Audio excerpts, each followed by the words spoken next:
Olá, queridos, graça e paz da parte do nosso Senhor e Salvador Jesus Cristo. Eu me chamo Everaldo Silva. Seja muito bem-vindo a esse canal.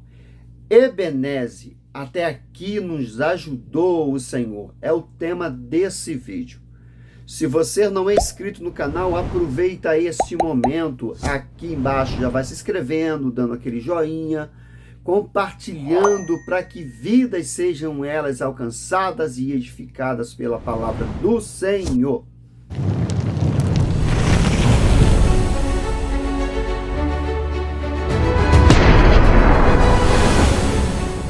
Até aqui nos ajudou o Senhor. O que significa esta palavra?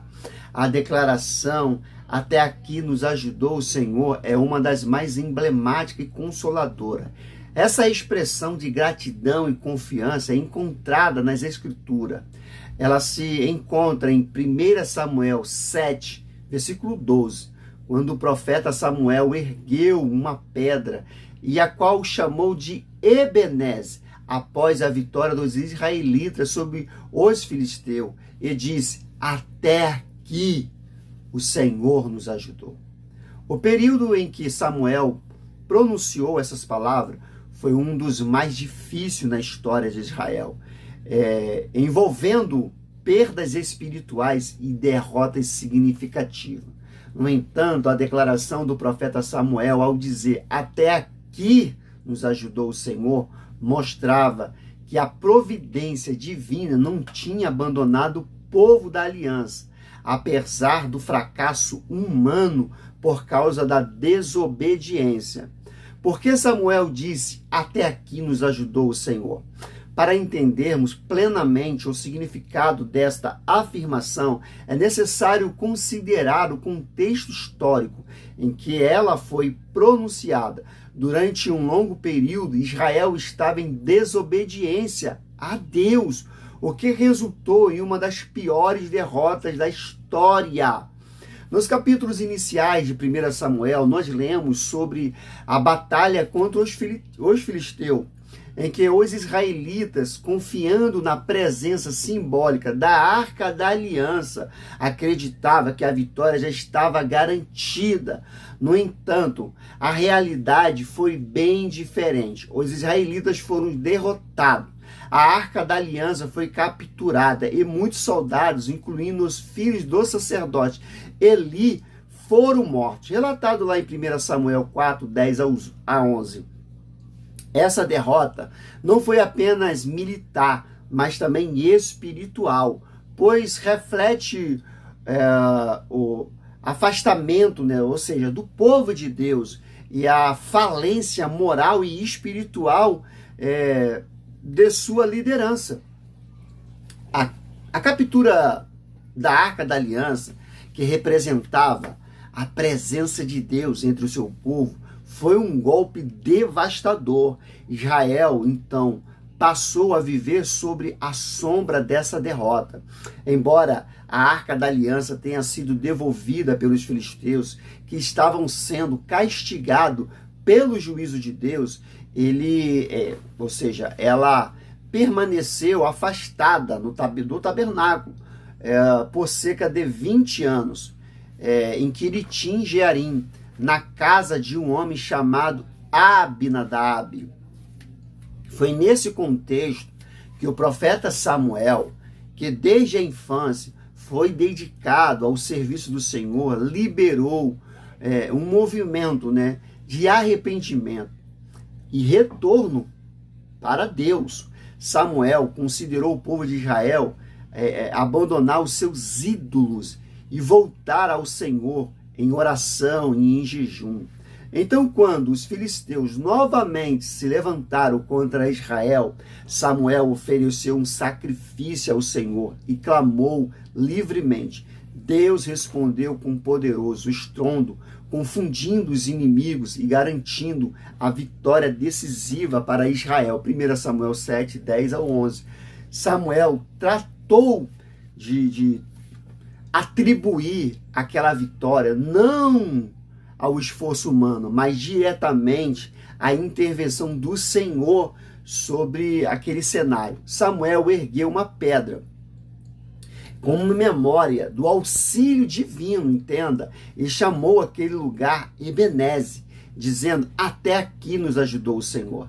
Essa batalha marcou um contraste entre a vitória divina e a derrota humana na batalha anterior, ressaltando a soberania divina sobre o destino de Israel e a importância da obediência, né? E essa dependência, eles precisavam sempre do Senhor. A prática de erigir pedra como um memorial, Samuel disse, até aqui nos ajudou o Senhor, em conexão com o estabelecimento de um marco memorial, né?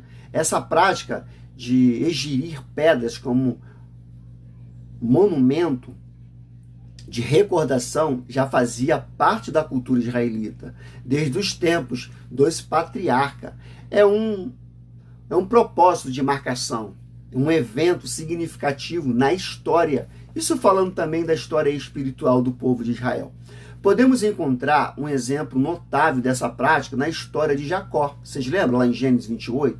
O texto relata que Jacó, fugindo de seu irmão Esaú, teve uma visão de uma escada que alcançava o céu e os anjos subindo e descendo por ela.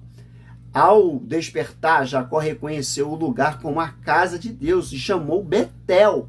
Ele então tomou a pedra que havia usado como um travesseiro e a ergueu como um pilar, né? Derramando óleo sobre aquela pedra, marcando assim o lugar como um memorial da presença e a promessa do Senhor. Em Gênesis 28, 18 e 19.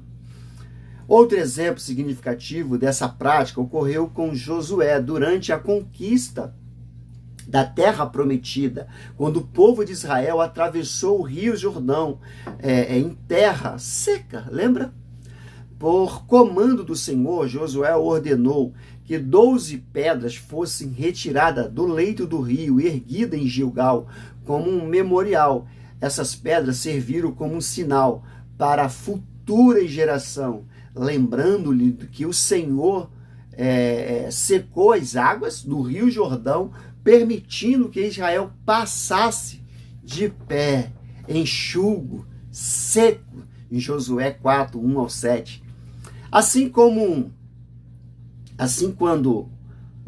Samuel ergueu a pedra e disse Ebeneze, ele estava retirando uma tradição que tinha um propósito de perpetuar as memórias dos feitos poderosos de Deus em favor do seu povo.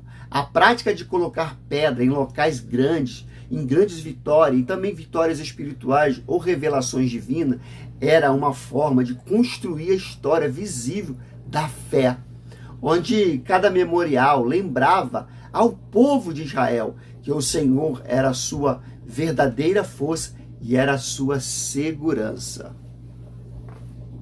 O significado espiritual de até aqui nos ajudou o Senhor, a declaração até aqui, né, tem uma profunda implicação espiritual. Em primeiro lugar, ela reconhece a soberania e a providência de Deus na história do seu povo. Samuel não atribuiu a vitória ao povo e ao poder militar ou à astúcia estratégica, mas ele apresentou ao Senhor que interveio de forma miraculosa naquela época. Em segundo lugar, essa frase reforça a importância da gratidão ao olhar para o passado e reconhecer a ajuda divina. Os israelitas eram incentivados a cultivar um coração grato, lembrando que em meio a todas as dificuldades e as batalhas, foi o Senhor a quem o sustentou. Além disso, a expressão até aqui carrega consigo uma confiança explícita no futuro. Se o Senhor ajudou até aqui, ponto. A implicação natural é que ele continuará ajudando. O Senhor, né? Ebeneze significa literalmente pedra de ajuda. E nas palavras de Samuel aponta para o fator de que até ali o Senhor tinha ajudado o seu povo. Contudo, em outras ocasiões, esse mesmo povo também foi ensinado a chamar o nome de Jeová Jireh, que significa o Senhor proverá. O passado e o futuro estão debaixo da provisão de Deus. Essa confiança no caráter imutável de Deus é uma fonte de segurança para os crentes de todas as épocas. Assim como Israel podia confiar na continuidade do cuidado divino, também os cristãos de hoje podem descansar na certeza de que Deus permanece fiel. Certamente, ele pode dizer: até aqui nos ajudou o Senhor e continuará ajudando até aqui e em diante. Portanto, até aqui nos ajudou o Senhor. É uma declaração que continua ecoando a verdade do cuidado providencial de Deus sobre nós humanos. Ela nos chama a lembrar com gratidão do passado e confiar no presente e na espera com fé no futuro. Assim como Samuel ergueu um marco de lembrança, de ajuda divina, também nós somos chamados a reconhecer a mão de Deus em nossas vidas e no nosso viver, com uma convicção de que aquele que nos ajudou até aqui continuará a ser nosso auxílio sempre, sempre no presente.